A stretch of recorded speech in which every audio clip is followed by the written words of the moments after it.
Louvado seja o teu nome. Aleluia, Oh Deus. Oh, te louvamos, Jesus. Porque tu já se faz presente aqui neste lugar. Porque nós já sentimos a tua presença. Aleluia. Oh, louvado seja o teu nome, Deus. Esse hino é bem conhecido, cante conosco, irmãos. Divino companheiro no caminho, sua presença sinto logo ao transitar. Já dissipaste toda a sombra, já tenho luz, a luz bendita do amor. Fica, Senhor, já se faz tarde, tens meu coração para pousar. Faz em mim morada permanente. Fica, Senhor, meu Salvador. A sombra da noite se aproxima e nela o tentador vai chegar. Não me deixe só no caminho. Ajuda-me até chegar. Fica, Senhor, já se faz tarde, tens meu coração para pousar. Faz em mim morada permanente. Fica, Senhor, meu Salvador. Fica, Jesus, aleluia. Oh, aleluia. Glória a teu nome, Jesus.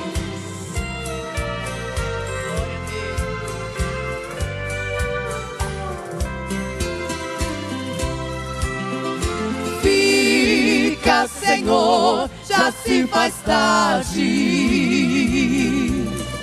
tens meu coração para pousar. Faz em mim morada permanente. Fica, Senhor, meu Salvador. Faz em mim morada permanente. Fica, Senhor,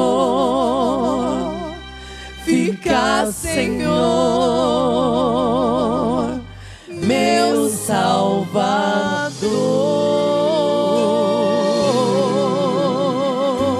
Aleluia, glória. Aleluias.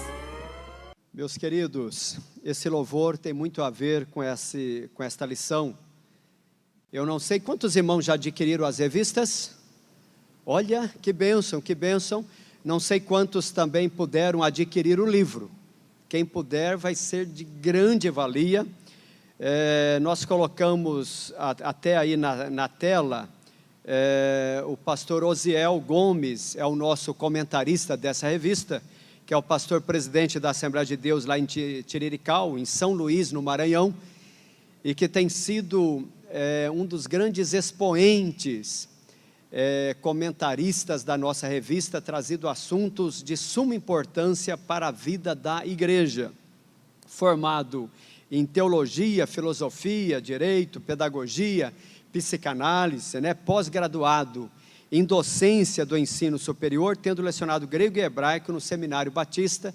É bom a gente saber o currículo para sabermos quem é que está escrevendo a nossa revista. Os irmãos sabem que a revista da Escola Dominical, ela não cai de paraquedas. Isso é feito através de um estudo muito bem elaborado, solicitado pela nossa casa publicadora, e 2 anos antes já é levantado esse tema, e de tal forma que nós temos na nossa mão 13 grandes lições extraídas desse livro. E eu perguntaria aos amados irmãos, qual que é o tema então maior da nossa revista? As nossas revistas geralmente ela tem um tema maior e depois ela tem um recorte. Qual que é o tema maior? A carreira que nos está proposta. Os irmãos sabem que sempre que aparece um tema, é muito importante nós pensarmos no tema. Nós temos que entender primeiramente o tema, a carreira que nos está proposta. Quem é que propõe a carreira? Somos nós quem propomos? Não. Então a carreira não é proposta por nós. A carreira que nos está proposta por quem? Pelo Senhor. Isso muda tudo.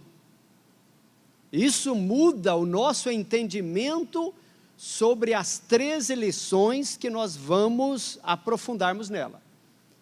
A proposta, né, ou a carreira que nos está proposta. Agora veja, ela tem um recorte. Qual que é o recorte? O caminho da salvação. Então nós vamos ver que a salvação ele é um processo, é um caminho, né? Apenas da salvação? Santidade. Aliás, a santidade faz parte da doutrina da salvação. O presbítero Modailton entrou nesse assunto aqui também hoje. E perseverança para chegar até o céu. Pois bem, eu coloco até na tela seguinte aí algumas sugestões para esse trimestre. Quando eu vi esse tema, eu já me lembrei do livro, O Peregrino. Tá certo? O livro talvez mais lido no mundo, com exceção da Bíblia Sagrada. Escrito por John Bunyan, né? É um best-seller mundial, traduzido talvez para quase todos os idiomas. Vale a pena, quem não leu ainda, vale a pena. Aliás, amanhã, na nossa escola dominical aqui, nós vamos estar sorteando um livro Peregrino. Vai estar no sorteio amanhã aqui. Vale a pena os irmãos lerem este livro. Nós vamos ver ali a figura do cristão carregando um fardo, né? Mas até que ele chega aos céus, né? Mas ele, para entrar, o fardo precisou cair, tá certo? Mas muitos obstáculos pelo caminho. Eu trago na tela seguinte ainda aí, a história também, a declaração de fé da nossa igreja. É importantíssimo que você, professor da escola dominical, tenha um exemplar da nossa declaração de fé, ou seja em PDF, ou seja impresso, mas é importante que nós tenhamos um exemplar da nossa declaração de fé. Vamos estudar, por exemplo, sobre o novo nascimento. Esta lição trata sobre o novo nascimento. Então, o que a nossa igreja, a Assembleia de Deus, crê a respeito desse assunto? Bom, eu coloco aí, meus amados, um sumário, né, para nós termos uma ideia, quais são os 13 assuntos que nós vamos estar estudando domingo após domingo. É uma caminhada de um trimestre. Primeiro, o início da caminhada. Nós vamos comentar alguma coisa nessa visão panorâmica hoje, mais precisamente sobre esta lição, o início da caminhada. Mas a segunda lição, a escolha entre a porta estreita e a porta larga. Depois, o céu, o destino do cristão. Hoje nós vamos ficar praticamente nessas 3 primeiras lições. Mas olha, por exemplo, veja lá a lição de número 9, resistindo à tentação no caminho. E quantas tentações, quantos obstáculos surgem pelo caminho. Veja, por exemplo, a lição 13, que é o ápice, né, o clímax, é para onde nós desejamos ir, a cidade celestial. Como escreveu o escritor aos Hebreus, falando a respeito de Abraão, que ele era peregrino, habitava em tendas, mas ele esperava a cidade celestial. Essa também tem que ser a nossa esperança. E assim, veja, meus amados, aqui, até uma dinâmica que os irmãos podem estar utilizando lá para o início desse próximo trimestre, né? Como a lição fala de uma carreira que nos está proposta, você pode fazer uma dinâmica. Eu vi aqui, por exemplo, eu fiz de propósito, eu fechei a entrada lá, os irmãos que entraram pela frente, vocês tiveram que passar por um portal. Foi isso ou não? Passaram por um portal. Vocês viram que havia pegadas, pé direito, pé esquerdo, e certamente alguém passou e viu o caminho. Entrando pela porta, vocês viram um caminho. E eu percebi que muitos irmãos vieram acompanhando o caminho, até desviando dos passos. Os passos até ali serviram como obstáculo pelo caminho. Tá certo? É um tipo, talvez, de uma dinâmica que você pode fazer lá na sua sala. Mas, até dentro disso, eu gostaria de trazer uma reflexão. E uma reflexão, o seguinte, veja o que diz Hebreus capítulo 12. É tão claro que esta lição nossa, ela não trata nas nossas leituras bíblicas em classe das 13 lições, nós não teremos a leitura em classe de Hebreus capítulo 12. Mas o tema dessa lição está extraída de Hebreus capítulo 12, o versículo 1. Então veja, vamos meditar um pouquinho nesse tema, partindo de Hebreus 12. Veja que Hebreus 12, ele diz assim, portanto. Esta palavra, portanto, eu até coloco em negrito e sublinho, porque, portanto, ele está se referindo a algo que vem anterior, que vem antes. E o que vem antes do capítulo 12? Capítulo 11. O capítulo 11 fala ali de irmãos que venceram pela fé.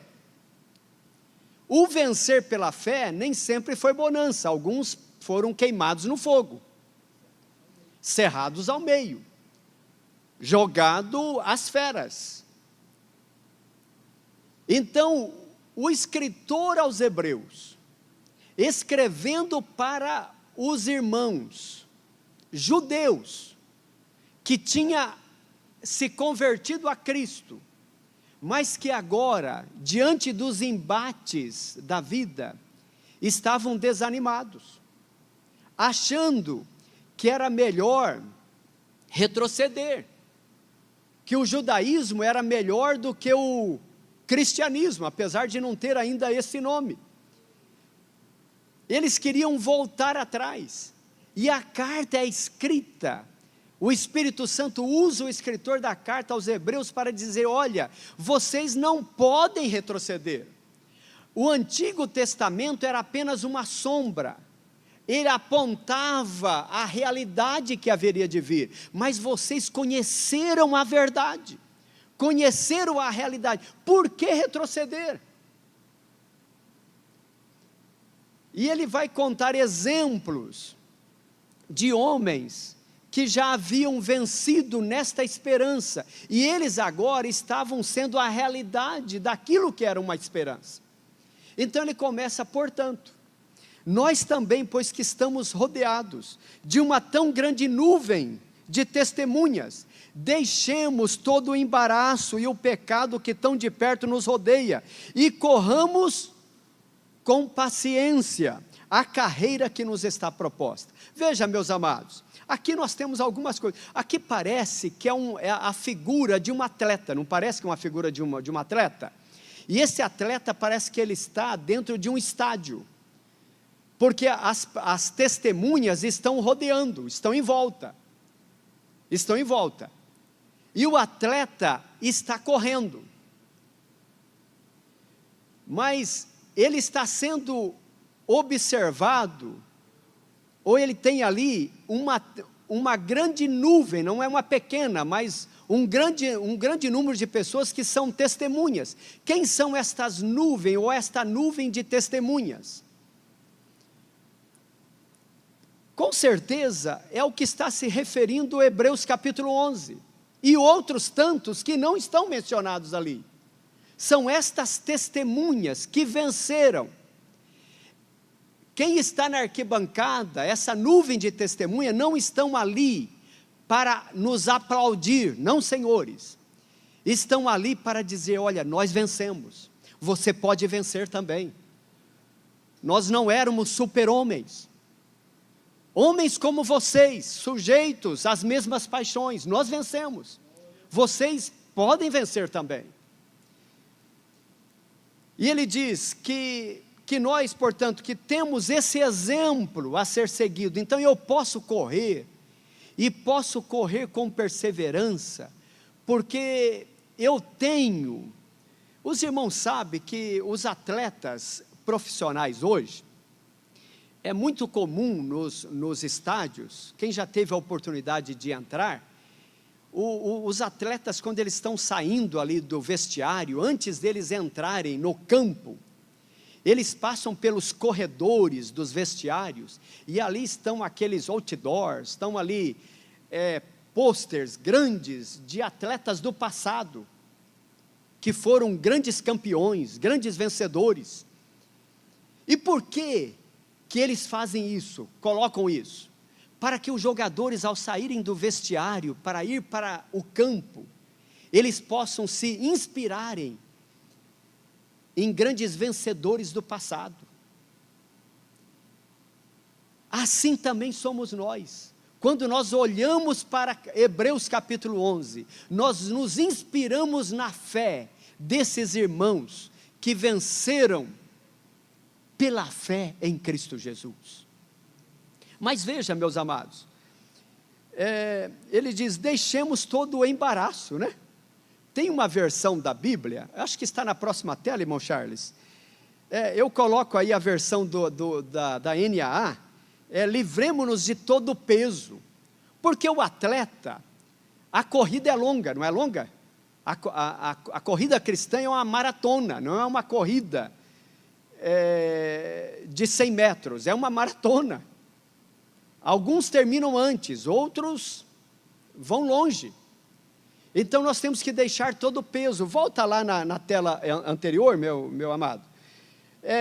Deixemos todo o embaraço, ou esse peso. O embaraço, meus amados, eu pergunto aos irmãos, embaraço é pecado? Porque o texto de deixemos todo o embaraço é assim que está aí? Embaraço e o pecado.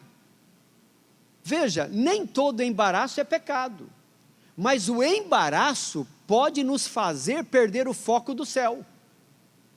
Entenderam? Nós podemos perder o foco do céu pelo embaraço. Por exemplo, quando a Bíblia fala de Noé, né, e fala que na época de Noé, os contemporâneos de Noé, eles comiam, bebiam, casavam e davam-se em casamento. Eu pergunto aos irmãos, é pecado comer? É pecado casar? É pecado dar-se em casamento? Não, senhores, isso não é pecado, mas isso se tornou um embaraço para a geração antediluviana, de tal forma que este embaraço fez perder o foco. Então, como corredores que estamos nesta carreira que nos está proposta, nós temos exemplos do passado, para sabermos que é possível nós corrermos e vencermos. Agora, nós temos que ter cuidado com o pecado. E o pecado é tudo aquilo que nos faz errar o alvo, que nos faz tirar o foco de Jesus. Agora ele diz que nós devemos correr com paciência. Essa palavra paciência é o mesmo que a palavra perseverança, correr com perseverança. Mas perseverança, no sentido, isso aqui vem da palavra agona, né? Da onde vem agonia, né? É você correr com perseverança, sem desistir, mas com a paciência triunfal, não é a paciência de alguém que talvez é paciente, mas corre reclamando, corre achando que a vida está muito penosa, pensando em desanimar, em desistir. Não, é uma paciência triunfalística. Nós vamos vencer, assim como um rei que vai em direção à sua coroação, assim nós corremos em direção à cidade celestial. Louvado o Senhor. Aleluias. Olha o que diz o versículo 2. O versículo 2 diz assim: olhando, acho que é na tela seguinte, irmão Charles, uma outra após, olhando para Jesus. Olha como que tem que ser o nosso foco. O nosso foco é em Jesus. Nós temos que ter cuidado, porque alguém na fé cristã pode ter o estrabismo, né? Ele, em vez de focar em Jesus, ele está talvez até com o seu rosto virado, mas os olhos tortos. Cuidado com estrabismo espiritual. Nós caminhamos, o nosso foco é em Jesus, porque o caminho é estreito. O caminho é estreito. E se nós não vigiarmos, nós podemos cair. Então, olhando para Jesus, Ele é o nosso foco principal, porque Ele é o autor e o consumador da fé. Quer dizer, a nossa fé começa e termina nele. A minha e a sua salvação começa e termina em Jesus. Atos 4:12. Em nenhum outro nome há salvação, a não ser no nome de Jesus. Aleluia. Olha, e o autor, o qual pelo gozo, que isso aqui me encanta, meus amados, pelo gozo que lhe estava proposto, o que ele fez? Suportou a cruz. Jesus caminhou em direção à cruz, não desanimado, mas com a cabeça erguida. Aleluia, porque ele sabia que aquela dor era momentânea, porque havia um gozo maior que lhe esperava. Assim que tem que ser a nossa vida de fé cristã. Nós caminhamos aqui, temos aflições, temos agonia, passamos por privações, sim, senhores, mas há um gozo maior que nos espera. Aleluias. Ele suportou a cruz, desprezando a afronta. Tem crente que não quer desprezar a afronta, mas a exemplo de Jesus, Ele é o nosso irmão mais velho, Ele é a primícia. Aleluias. Ele, desprezando a afronta, e assentou-se à destra do trono de Deus. Olha o versículo 3. Considerai, isso aqui é uma palavra até emprestada da matemática. É fazer prova. Fazer prova. Coloque, faça conta. Considerai, pois. E se você fazer a prova, você vai ver que aquele que suportou tais contradições dos pecadores contra si mesmo, para que não enfraqueçais, desfalecendo em vossos ânimos. Se nós colocarmos na ponta do papel, fazemos a conta dos 9 fora, nós vamos chegar a esta conclusão, que nós não podemos fraquejar. Aleluias. Porque Jesus já venceu por nós. Ele disse: no mundo tereis aflições, mas tende bom ânimo. Aleluia. Agora, meus amados, até quando nós devemos suportar? Até onde deve ir a nossa perseverança? Até onde deve ir a nossa paciência triunfal? Olha o versículo 4. Ainda, você acha que está sofrendo? Olha o que diz o texto: ainda não resistisse até ao sangue, combatendo contra o pecado. Aleluias, louvado seja o Senhor. Irmãos, eu pediria a você, professor da escola dominical, o capítulo 12 da carta aos Hebreus, é muito profundo. Nós vamos parar aqui no versículo 4. Mas é uma riqueza de detalhes. A partir do versículo 5, inclusive, vai a falar a respeito de como que Deus nos corrige nesta caminhada. E Ele nos corrige assim como um pai corrige um filho que ama. É dessa forma que nós somos guiados no caminho pelo Senhor. Amém, meus amados? E qual a aplicação prática que nós podemos tirar, então, desse tema, a carreira que nos está proposta? Primeiro, Jesus corre a carreira conosco, porque geralmente é assim, os técnicos, né? Imagina, eu me lembro na minha época de criança, quando a gente fazia educação física, geralmente o professor de educação física era alguém já com um pouco de barriga, né? Nada contra com quem tem, mas assim, ele colocava a meninada para correr, e ele ficava sentado, com apito na mão. Assim é fácil ser técnico, não é mesmo? O nosso técnico não é assim. O técnico Jesus corre a corrida conosco. Aleluia! Ele está conosco. Aleluia! É isso que nos dá esperança. Aliás, Ele vai à nossa frente, pelo que dá a entender, olhando para Jesus. Ele está à nossa frente. Se Ele vira à esquerda, nós viramos também. Se Ele sobe a ladeira, nós subimos também. Aleluia, Ele corre conosco, Ele é o técnico. Cuidado com o estrabismo espiritual. Sofrimento e alegria na Bíblia caminham junto. Isso aqui é lindo, meus amados. O capítulo 12 é rico nisso. É lindo a gente ver como que a Bíblia não dissocia o sofrimento da alegria. Porque tem alguém que acha que servir ao Senhor só é gozo. Há muito gozo, mas algumas vezes nós subimos chorando. Mas nós temos uma esperança, uma viva esperança.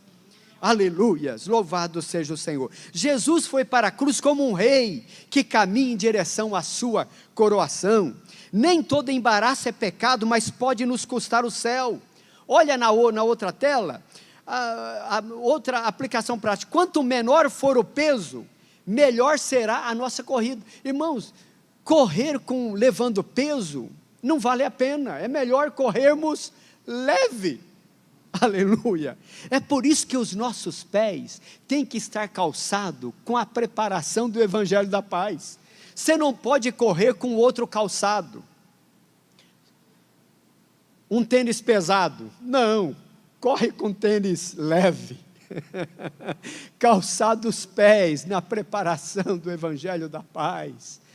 Aleluias. Nós não conhecemos todo o percurso, sabemos? Não sabemos. Nós não sabemos o que nos espera amanhã, mas se Jesus está conosco, meus amados, eu sei que vai dar tudo certo. Nem quais e quantos são os obstáculos, porém, a cada passo somos orientados e corrigidos pelo Senhor, como um pai que orienta o seu filho. E finalizamos essa aplicação prática, dizendo que do início ao final da caminhada cristã, há um meio que se mostra um desafio. A caminhada é longa. Quando os irmãos entraram e passaram pelo portal, pela porta, ali foi o começo ou foi o fim? Foi o começo. A caminhada vem até aqui na frente, né? Pode ver que lá estava escrito lá, justificação. Uma outra, santificação. Mas a glorificação só está aqui no final. Nós começamos. Eu não sei quanto tempo me resta. Você também não sabe quanto tempo lhe resta.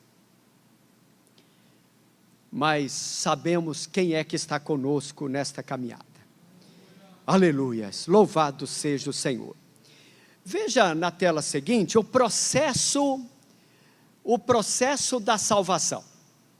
Meus amados, a salvação, alguém chega a dizer que a salvação, ela tem o tempo passado, presente e futuro, tá certo? A salvação no tempo passado, nós damos o nome de justificação, que aliás é um ato jurídico. É um ato porque havia um pecado, havia uma sentença, havia uma cédula que nos condenava. Nós estávamos condenados, nós pecamos e fomos condenados. O salário do pecado é a morte. Portanto, precisava de que alguém vencesse e cumprisse uma exigência do Pai, porque o nosso pecado foi contra o Pai. Nós não pecamos contra outra pessoa, nós pecamos contra o Pai. E o Pai deu uma sentença: a alma que pecar, essa morrerá. Mas Jesus vence a morte por nós. E lá na cruz, acontece a nossa justificação. Jesus é o mediador entre o Pai e nós. Ele se coloca no meio. E de tal forma que quando o Pai olha do alto, e antes de nos vermos, de vermos a nós aqui, o olhar do Pai passa pelo filtro da pessoa de Jesus de Nazaré. Aleluia! E o nosso pecado foi cravado no madeiro. Hoje o Pai olha para nós e nos vê como justo. E justo, meus amados aqui, é como alguém que não há nada contra ele, ele foi inocentado. Aleluia! Não é alguém que pagou a pena e ele foi livre porque ele pagou a pena. Nós não pagamos a pena. Jesus é quem nos fez justos. Agora, veja, a salvação, ela tem o tempo presente, que nós chamamos de santificação. É tão claro que a santificação, ela não tem apenas no tempo presente. A salvação, ela faz parte da vida do cristão, tanto no tempo passado, como presente, quanto futuro, a santificação. Porque lá na cruz, quando Jesus nos justificou, e isso aconteceu comigo e com você, lá no novo nascimento, fomos justificados, ali também nós já fomos santificados. Porém a santificação, ela tem todo um processo, é como uma escadaria de uma catedral, que você sobe cada dia um degrau. Eu tenho que ser hoje mais santo do que eu fui ontem, amanhã mais santo do que hoje, e assim é como a luz da aurora, que vai brilhando mais e mais, até chegarmos à estatura de varão perfeito. Amém, meus amados? Mas quando que a nossa salvação estará completa? Só quando deixarmos esse tabernáculo, só quando sairmos desta matéria, aí sim, entraremos para o estágio que nós chamamos de glorificação. Bom, eu coloco na tela seguinte, os 3 tempos então da salvação, né? A conversão, a santificação e a glorificação. A conversão aqui como sendo a justificação. Fomos salvos do castigo do pecado. Aquele pecado congênito, né, que nós já nascemos pecadores, este pecado já foi removido, não apenas coberto, que essa é a diferença da antiga aliança.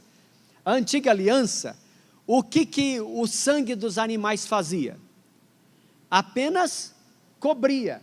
Era como se alguém tivesse cometido um pecado, matava-se um animal, pegava o sangue e cobria aquele pecado. Porém, a pessoa voltava a pecar. O que acontecia? O pecado era descoberto. Matava um outro animal, cobria. Pecava, é um saco sem fundo. Mas aquilo era apenas uma sombra do verdadeiro sacrifício que haveria de ser feito. E quando Jesus fez o sacrifício de uma vez por todas, Ele removeu, lançou no mar do esquecimento, e deles Deus não se lembra mais. Deus não nos lança em rosto aquilo que Ele já nos perdoou. Aleluia. Agora, na santificação, meus amados, nós estamos sendo salvos do domínio do pecado. O crente, ele peca porque somos pecadores, mas o pecado é um acidente de percurso na nossa vida. Nós não pecamos o tempo todo. Não, senhores, porque o nosso desejo é fazermos a vontade do Pai. Nós estamos em um processo, e nós estamos cada dia mortificando a nossa carne, o nosso velho homem, porque há um desejo no nosso coração de sermos como Jesus é. Nós temos um sonho. O nosso sonho é ser como Jesus de Nazaré. Já nos diz Paulo, na sua segunda carta aos Coríntios, capítulo 3, e o versículo 16, que todos nós, com cara descoberta, refletimos como o espelho, a glória do Senhor, para sermos transformados conforme esta glória. O que Paulo está dizendo? Ele está dizendo que quando eu olho para um espelho, e alguém que olha para um espelho para quê? Para que você olha em um espelho? Para se acertar, digamos assim, tá certo? Para ver se está mais careca, menos careca, se o cabelo está bom, se não está. Nós olhamos para um espelho. Paulo está dizendo que quando nós somos confrontados com a glória do Senhor, quando nós olhamos para Jesus, o autor e o consumador da fé, quando eu olho para Jesus, eu olho como quem olha para um espelho. De imediato, me dá uma tristeza porque eu vejo como Jesus é, e percebo quem sou eu, vejo que Ele é santo,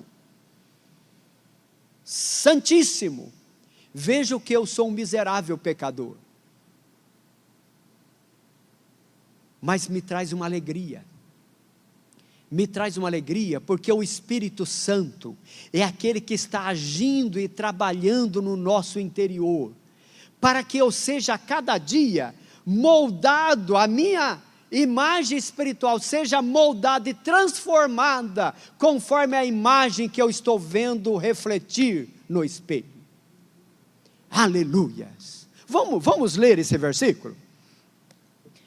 Segunda carta aos Coríntios, capítulo 3, é o versículo 18, o versículo 18, diz assim, mas todos nós, com cara descoberta, refletindo como um espelho a glória do Senhor, somos transformados de glória em glória, na mesma imagem, aleluia, somos transformados conforme a imagem que eu estou vendo, na mesma imagem, como pelo Espírito do Senhor. Esse é o nosso sonho, meus amados. Nós estamos correndo uma carreira que não foi proposta por nós, mas eu estou olhando para Jesus e quero ser como Ele é. Aleluia! Louvado seja o Senhor. Afinal de contas, nós somos chamados de cristão. E cristão é mais do que aquele que se parece com Jesus. A palavra cristão significa pequeno Cristo. Até nos assusta, né?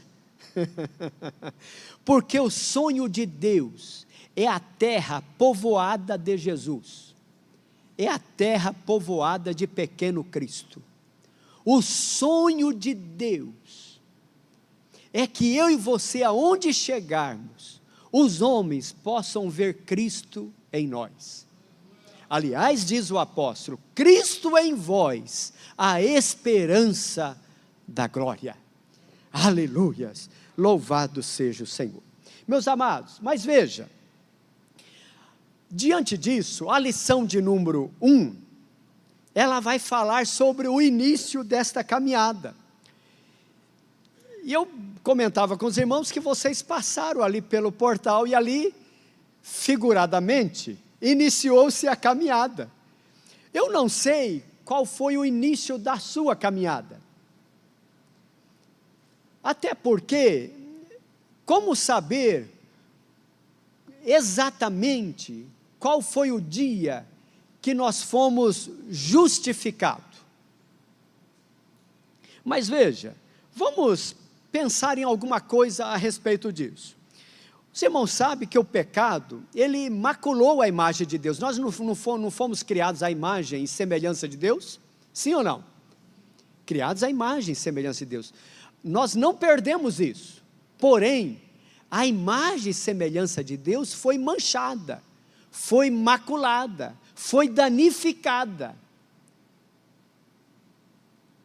Mas a igreja é o resgate da verdadeira humanidade. Nós estamos terminando o estudo desse trimestre, o corpo de Cristo, e comentamos a respeito disso, que o corpo de Cristo é o resgate do conceito de humanidade. Jesus é o protótipo do homem perfeito.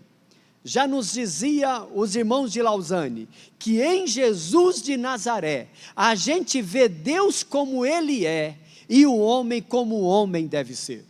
Então eu olho para Jesus e vejo o meu exemplo maior, e eu quero ser como Ele é. Mas veja, meus amados, o pecado é esse transtorno no caminho. Mas veja, a partir então do pecado e da queda, por conseguinte, o ser humano ele passa a herdar a natureza pecaminosa, né? O próprio salmista fala que em pecado já me concebeu a minha mãe, não é assim que ele fala?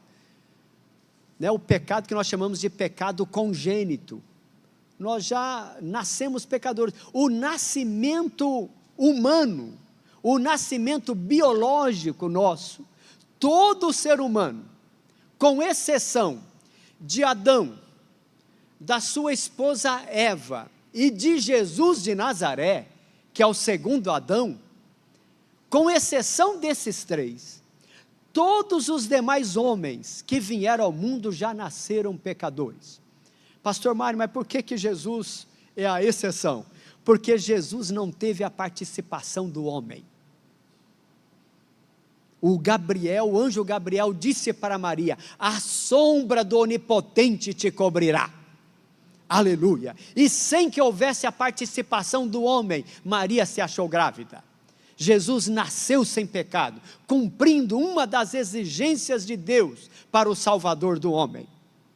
Que o Salvador do homem deveria nascer sem pecado, viver sem pecado, morrer em uma cruz, ressuscitar ao terceiro dia, subir ao Pai, edificar a sua igreja e levar essa igreja para estar para sempre com o Pai. Aleluia! Cumprindo as 7 exigências do Salvador do homem. Quem poderia cumprir isso?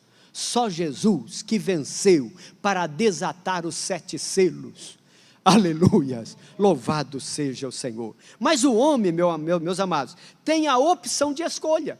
Mesmo nascendo em pecado e sob o pecado, nós não estamos condenados a viver uma vida no pecado. Não, senhores, há uma escolha. Se quer, então o homem tem a opção de escolha, se quer trilhar sua jornada neste mundo com Deus ou sem Deus. Moisés até fala, eis que coloco, né, dizendo as palavras de Deus, eis que coloco diante de vós a vida e a morte, mas ele dá um conselho, escolhei a vida. Então Deus coloca diante do homem a escolha. Mas veja, eu coloco na tela seguinte, que nessa caminhada nós não estamos sós, e louvado seja o Senhor por isso, porque nós temos a companhia da Trindade, Pai, Filho e Espírito Santo, não apenas está, mas Ele atua em nós. Não é por acaso que Jesus é chamado de Emanuel. Emanuel é Deus conosco, aleluia. Deus conosco, Deus está em nós, Ele mora em nós, nós somos a verdadeira igreja, o templo do Espírito Santo, Ele está em nós, aleluia. E veja, meus amados, que a salvação, o Pai planejou, né, a salvação, isso não aconteceu por acaso, é por isso que Pedro fala, e João também em Apocalipse, que Jesus é o Cordeiro de Deus, que foi morto antes da fundação do mundo. O pecado não pegou Deus de calça curta, não, senhores, essa é a definição de onisciência. Onisciência não é apenas que Deus sabe de todas as coisas, porque Ele sabe mesmo, afinal de contas é Deus, mas a definição de onisciência é muito mais profundo do que saber de todas as coisas. Supondo que a ponta desta mesa seja o começo, e aqui seja o fim, e que esse percurso todo é a eternidade. Então imagine você que a eternidade seja esta mesa, que do começo ao fim. É tão claro que Deus não está restrito à eternidade, porque eternidade é um tempo, chamado eternidade. Deus é atemporal, Deus não está limitado ao tempo, daí porque Isaías fala que Ele é o Pai da eternidade, Ele criou a própria eternidade, Ele é maior do que a eternidade, mas supondo que aqui seja a eternidade, o conceito de onisciência é que todas as coisas, a vida para nós, passada, presente e futura, todas as coisas estão nuas e patentes diante dos seus olhos. Deus, quando olha para a história, para Ele não tem passado e não tem futuro, para Ele existe o presente. Tudo está descortinado diante dos seus olhos. Aleluias, louvado seja o Senhor, Ele planejou a salvação, o Filho executou, e o Espírito Santo, foi a aula passada, o Espírito Santo é aquele que aplica e opera em nós. O Espírito Santo, se podemos usar uma linguagem metafórica, ele é o grande maquiador que está trabalhando internamente no nosso homem interior, nos moldando segundo a imagem e semelhança do Criador. Aleluias, louvado seja o Senhor. O pastor Billy Graham, o grande evangelista do século XX, ele diz que o maior acontecimento da história não foi o homem subir e pisar na lua, foi Deus descer e pisar na terra. Quantos podem dizer um amém? Irmãos, esta é a nossa grande alegria, porque Deus se fez homem e habitou entre nós, e disse João, e nós vimos a sua glória, como a glória do unigênito do Pai, cheio de graça e de verdade. Aleluias, louvado seja o Senhor. Esta é a grande esperança, a esperança para todo ser humano, porque Jesus veio para salvar aquele que se havia perdido. Graças a Deus. Mas veja, meus amados, a doutrina do novo nascimento, essa lição de número 1, ela vai tratar sobre esta doutrina preciosa, chamada doutrina do novo nascimento, que nós chamamos presbítero Modailton citou aqui, sobre a regeneração. É um outro nome dado para novo nascimento. Mas olha, por que precisamos, né, de um novo nascimento? Bom, esse novo nascimento não é o nascer biologicamente, porque isso é impossível. Aliás, Nicodemos até assusta com Jesus, quando Jesus disse que era necessário nascer de novo. Mas o nascer aqui é nascer da água e do Espírito. É um nascimento espiritual. De tal forma que o homem que nasce de novo, ele continua tendo a sua vida biológica, mas ele passa a ter um homem interior. E esse homem interior é aquele que se renova a cada dia, olhando sempre para Jesus. Porque nós estávamos mortos. É o que nos informa Efésios 2:1, até o versículo 2. Mas veja, meus amados, eu coloco ali mais à frente, né? Porque precisamos do novo nascimento. Olha o que diz 1 de João 3:9. Porque qualquer que é nascido de Deus não vive na prática do pecado. O pecado é um acidente para nós, é um acidente. Nós não vivemos, porque nós somos santos. Somos ou não? Somos.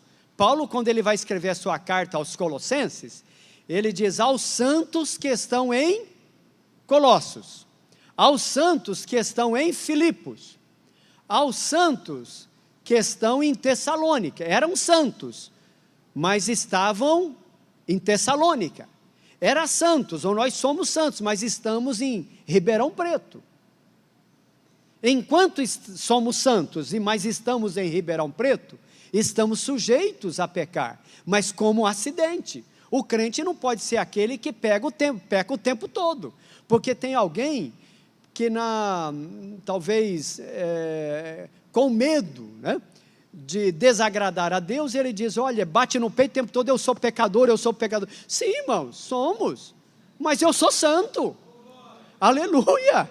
E o meu caminhar é com os santos, eu quero cada dia ser mais santo. O meu foco não é no pecado, o meu foco é na santidade. Aleluias. E é bom que os irmãos tragam isso para a sua sala. O foco tem que ser na santidade. Porque a sua semente permanece nele. E não pode viver pecando, porque é nascido de Deus. Eu não vivo pecando, mesmo que eu peco. Mas olha, meus amados, vamos pensar um pouquinho sobre o novo nascimento. Veja na tela seguinte, essa conversa de Jesus com Nicodemos. E havia entre os fariseus, é isso que está aí? Bom, o farisaísmo era digamos assim, um ramo do judaísmo, uma ramificação do judaísmo, podemos dizer assim, uma denominação do judaísmo. E talvez a mais popular. Tinha outras, tinha os saduceus, tinha os zelotes, tinha os essênios, tinha os herodianos, e talvez algumas mais. Mas os fariseus era mais do povo. Esse era um fariseu, e não apenas um simples fariseu, mas ele era um príncipe dos judeus. Então mostra que Jesus vai ter a conversa com um religioso. Então veja que não basta ser religioso. Nem todo religioso passou pelo novo nascimento. Eis aqui um religioso que não tinha passado pelo novo nascimento. Os irmãos concordam? Não tinha passado. Daí o porquê João é claro em dizer, era um religioso, era fariseu. E um homem, esse homem aqui é o antropós, do grego antropós. O homem aqui é no sentido genérico, é homem e mulher. Quer dizer, o nascer de novo não cabe apenas o homem no sentido masculino, é para todos. É para toda a raça humana, a Bíblia não deixa dúvida. É no sentido genérico, um homem chamado, aí ele qualifica, Nicodemos, para mostrar que isso foi real, foi com uma pessoa real. Este foi ter com Jesus que horas da noite? Não sabemos o horário, mas foi de noite. certamente para não ser visto, porque ele era príncipe. E ele disse o quê? Rabi, bem sabemos que és mestre, vindo de Deus, porque ninguém pode fazer estes sinais que tu fazes, se Deus não for com ele. Ele reconhece que ele está diante de alguém que é diferente, e esse alguém, no pensamento dele, mesmo conhecendo as leis judaicas, ele entende que é alguém que faz algo que vem de Deus. Ele diz, esse homem, se não é Deus, ele é da parte de Deus, ou ele é muito achegado a Deus, esse homem tem algo diferente. Pois bem, mas lá no versículo 3, Jesus responde para ele, Jesus respondeu e disse-lhe, na verdade te digo, que aquele que não nascer de novo, não pode ver o reino de Deus. Aí qual que é o verbo? Verbo ver. Quem não nascer de novo não pode ver. Disse-lhe Nicodemos, como pode um homem nascer sendo velho? Ele achou que era biologicamente, pode porventura tornar a entrar no ventre de sua mãe e nascer? E Jesus respondeu, na verdade te digo que aquele que não nascer da água e do Espírito não pode entrar. Mudou o verbo ver e o verbo entrar no reino de Deus. Porque o reino de Deus, meus amados, esse é algo precioso, que Jesus, ele começa pregando a chegada do reino. Aliás, João, o Batista, começa pregando o evangelho do reino. João Batista começa pregando, arrependei-vos. Olha o arrependimento, metanoia, quer dizer, expanda a vossa mente. Vocês estão caminhando em uma direção para o inferno. Dê uma volta de 180 graus. Volte em direção a Jesus. Isso chama metanoia. É uma expansão da consciência. Mude a vossa maneira de pensar. Romanos 12. Mas transformai-vos pela renovação do vosso entendimento. É pensar não com a categoria do velho homem, mas é pensar com a categoria do novo homem. Aleluia. Mas veja, meus amados, o reino de Deus, que é começado a ser pregado por João, e continuado por Jesus, que começa da mesma forma, arrependei-vos porque é chegado a vós o reino de Deus. O reino de Deus é assim, você entra nele, não pelo seu querer, ou tem alguém aqui que escolheu, olha, eu quero entrar no reino, mas eu vou entrar no reino, que dia hoje, dia 23 de março, eu quero entrar no reino no dia 23 de março de 2024, é assim que ocorre? Não, isso é algo que se o Senhor não agir em nós, porque nós estávamos mortos em nossos delitos e pecado, mas um dia, eu e você ouvimos a pregação do Evangelho, aleluia, ouvimos a pregação, e a fé, a Bíblia diz que a fé vem pelo ouvir, e ouvir pela palavra. A palavra não apenas chegou aos nossos ouvidos, ela desceu ao nosso coração, ela mudou a nossa forma de pensar, eu reconheci que estava errado, e quando eu dei a meia volta, que nós chamamos de conversão, nós mudamos de rota, e nós voltamos os nossos olhares para Jesus, ali nós entramos no reino, aleluia, e o reino, meus amados, você não pode ver ele do lado de fora, entendeu, irmão Adailton? Você não consegue enxergar o reino do lado de fora, você tem que entrar,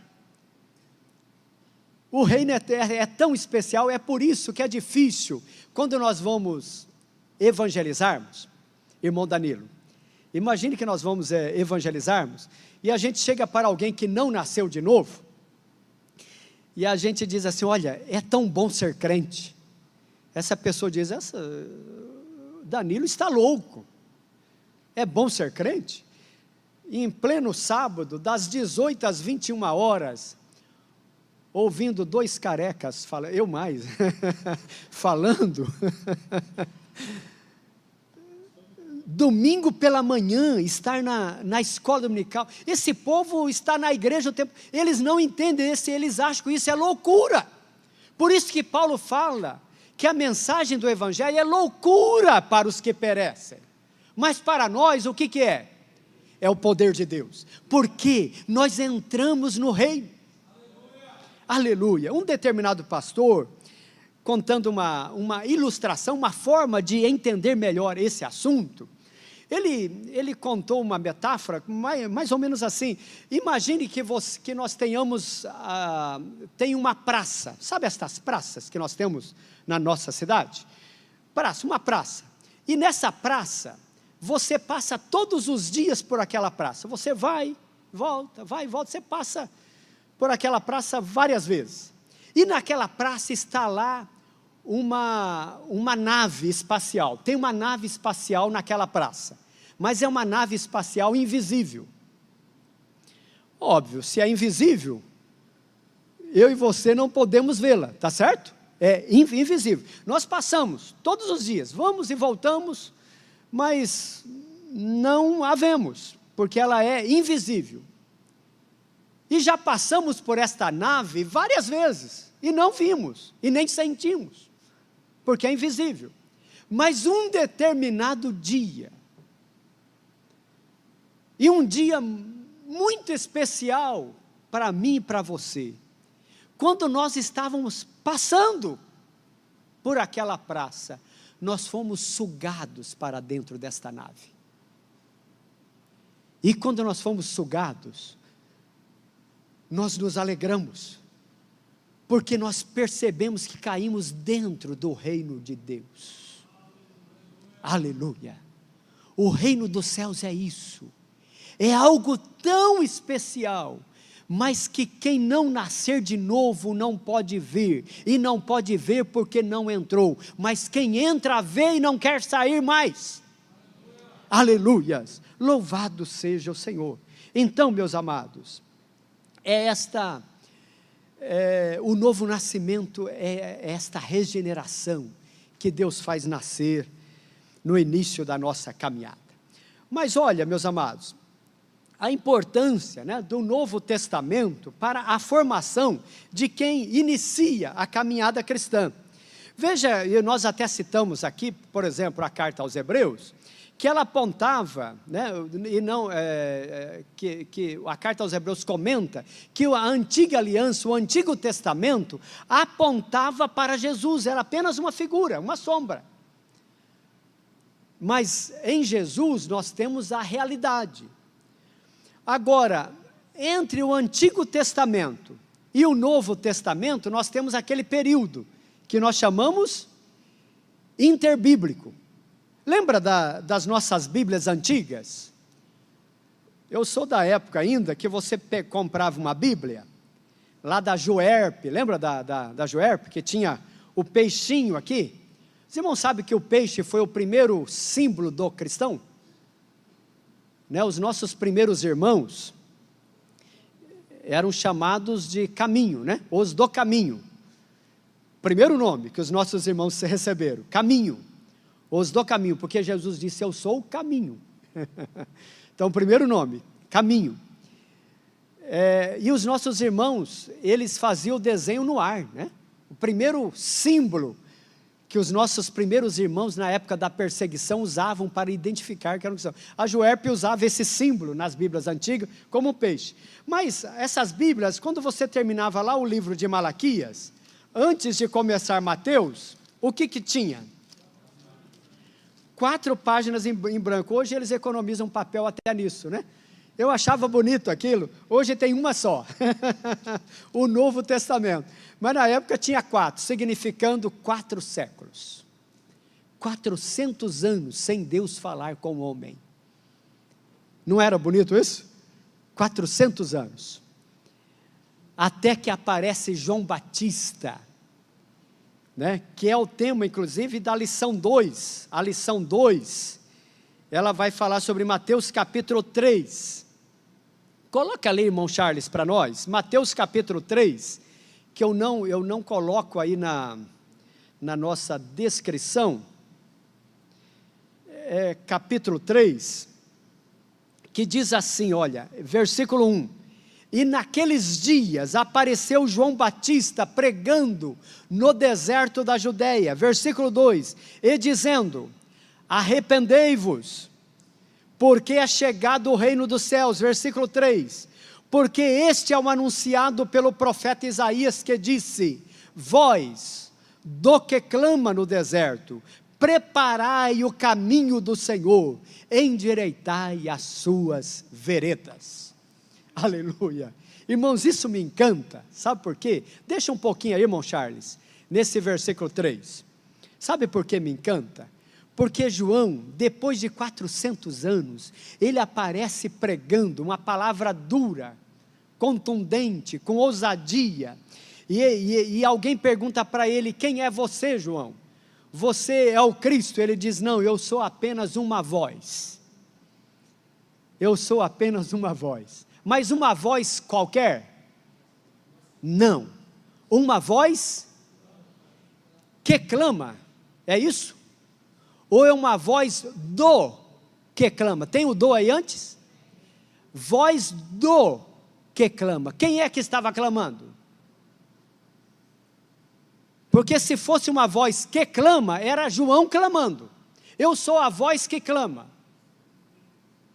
Mas tem o do, eu sou a voz do que clama no deserto. Sabe quem é que estava clamando? O próprio Deus. O próprio Deus vai para o deserto e leva o seu profeta, porque a religiosidade,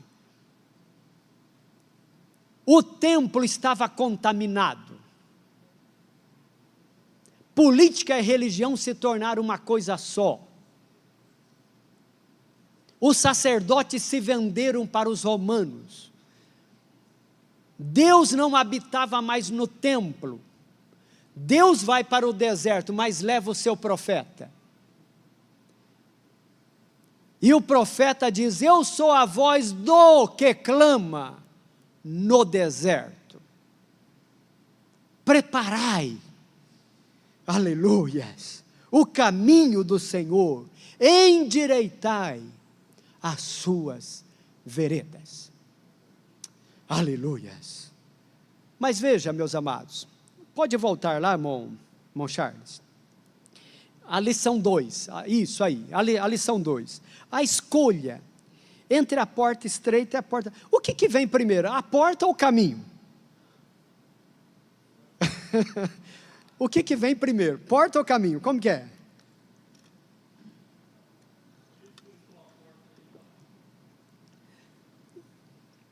Bom, parece que o que vem primeiro é a porta. A porta é o início de uma caminhada. Eu fiz questão de colocar a porta lá. Os irmãos passaram pela porta para começar a caminhada. A porta.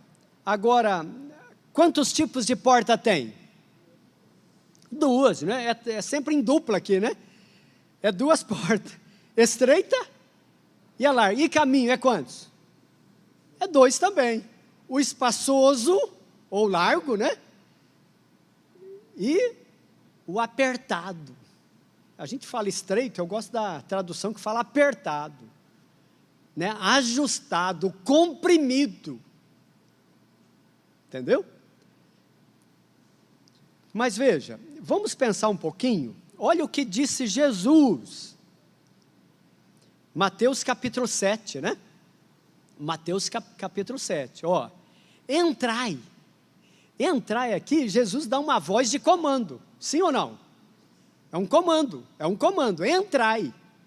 Pela porta estreita. Ele dá...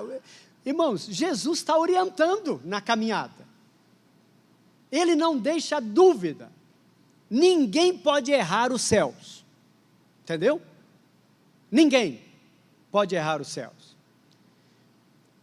E ele até diz por que nós devemos entrar pela porta estreita.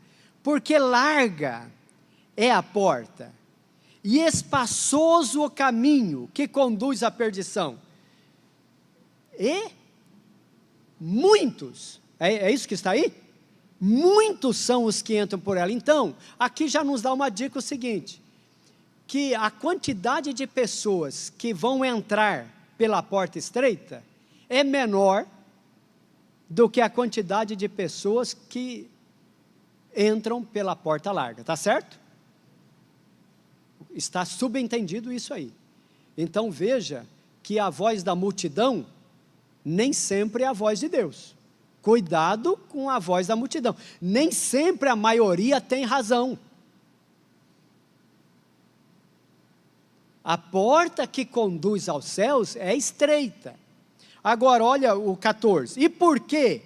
Aí ele vai reforçar o conceito. E porque estreita é a porta e apertado o caminho que leva à vida, e poucos há que a encontrem. Em outras palavras, se o caminho apertado leva à vida, o caminho largo leva para onde? Para a morte. Irmãos, se você perguntar para qualquer ser humano com inteligência, você prefere a vida ou prefere a morte? Qual que será a resposta? Óbvia. A vida.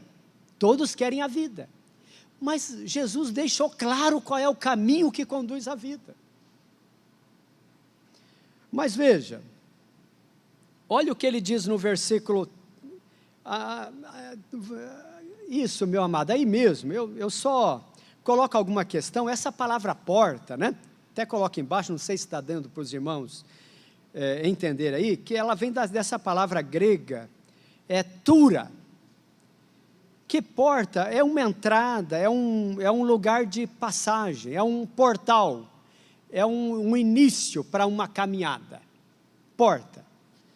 Mas veja, a palavra estreita que está aí, vem dessa palavra grega, que escreve estenês, mas se lê estenós, que é encolhido, apertado, né?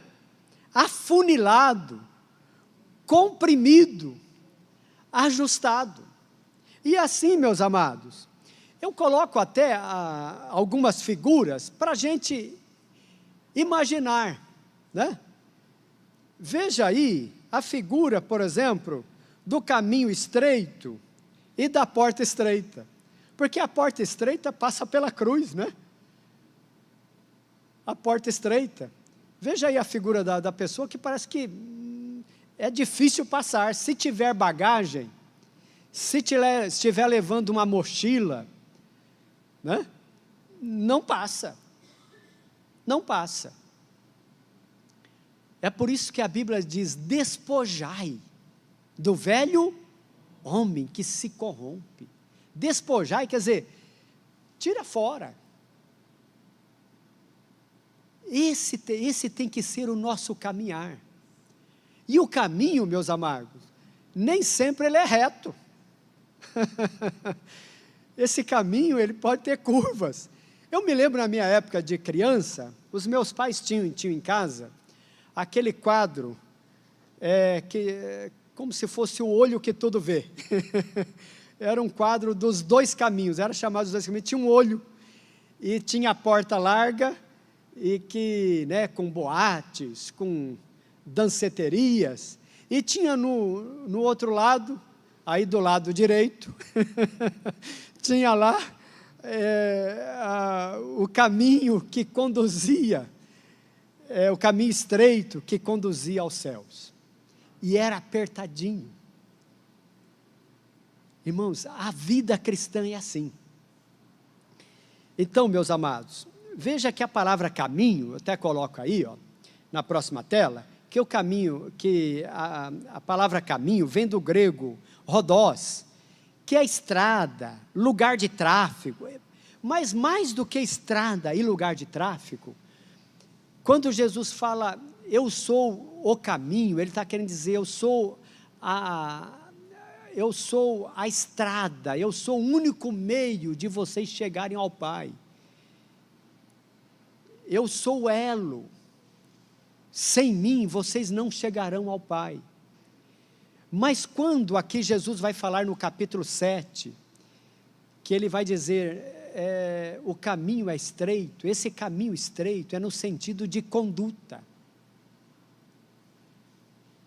É a forma de nos conduzir na vida. É a vida que eu vivo. Porque adoração, meus amados, não é apenas o culto na igreja. A adoração é a vida que nós vivemos. A vida que nós vivemos tem que ser um desabrochar de uma adoração ao Senhor. E ela vem até da palavra hebraica, haderek, que é maneira, jeito, padrão de comportamento, molde. E nós vamos finalizar esta introdução dizendo que a decisão de entrar pela porta estreita e percorrer o caminho apertado requer algumas coisas: arrependimento, confissão de pecados, vida de renúncia, disposição para enfrentar os desafios da caminhada cristã e novo estilo de vida. Amém, meus amados? Irmãos, será um trimestre de muita riqueza, muita riqueza. Esta visão panorâmica é apenas para nos deixar com sabor de quero mais, tá certo? Para que você debruce, esquadrinhe a respeito desse assunto. Quantas preciosidades Deus tem para nós nesse trimestre. Eu quero louvar a Deus pela vida do pastor Osiel Gomes, por nos trazer, nos presentear a igreja brasileira com este ensino. Parabenizar a nossa casa publicadora, por conceder à igreja esse momento tão especial, de iniciarmos um trimestre, que começa com um novo nascimento, mas que vai desaguar na cidade celestial. Amém? Louvado seja o Senhor.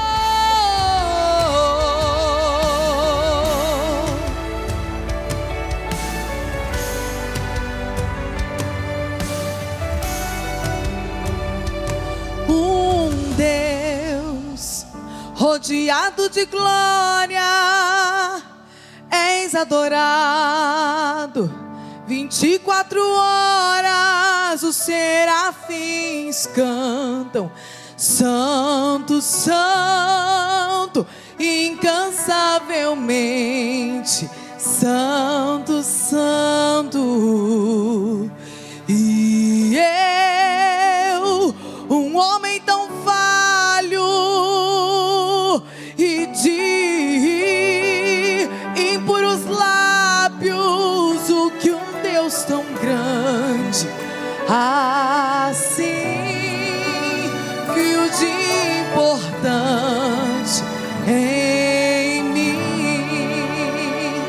Então me toca com essas brasas do altar e me transforma, vem me purifica. Então me toca com essas brasas do altar e me transforma, vem me purificar. Eis-me aqui, estou disponível, então usa-me. Me fiz exclusivo só pra te servir, meu Deus, envia-me. Oh, aleluias! E como dizer não para o teu chamado, se me deste unção para ser usado pra tua glória, meu Deus, somente pra tua glória. Oh, aleluia! Glória a Deus! Então me toca com essas brasas do altar e me transforma, vem me purifica. Então me toca com essas brasas do altar e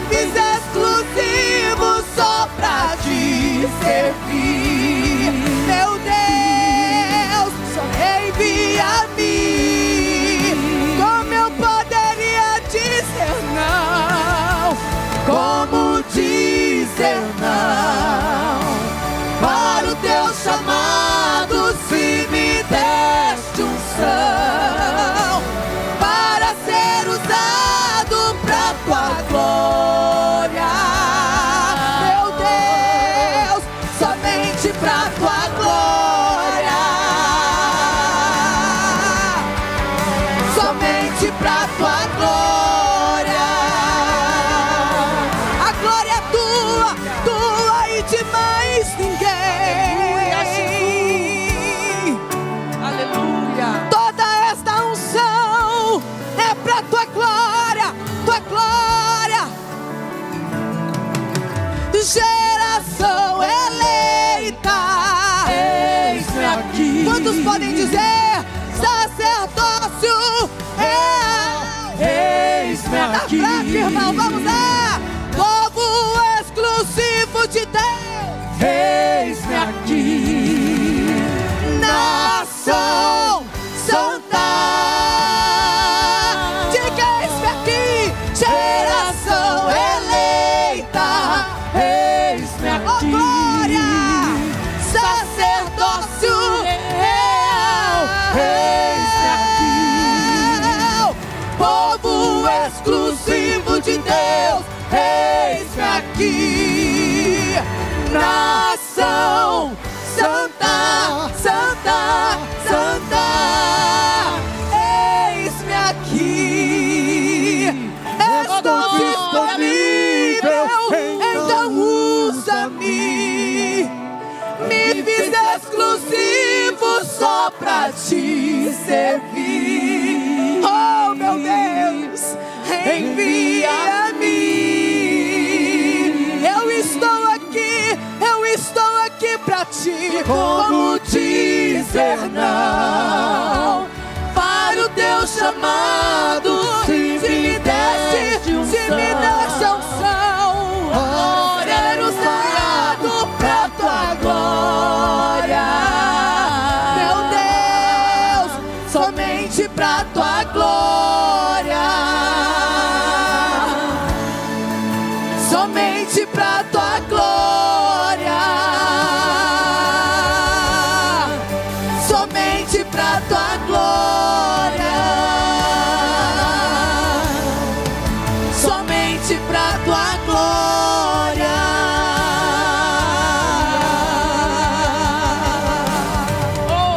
Oh, aleluia. Estenda as tuas mãos, meus amados, que o amor de Deus, que a comunhão e as consolações do Espírito Santo sejam com todos quantos aguardam a volta de Jesus. E todos nós que temos esta esperança, digamos amém, amém. Que Deus abençoe, meus irmãos.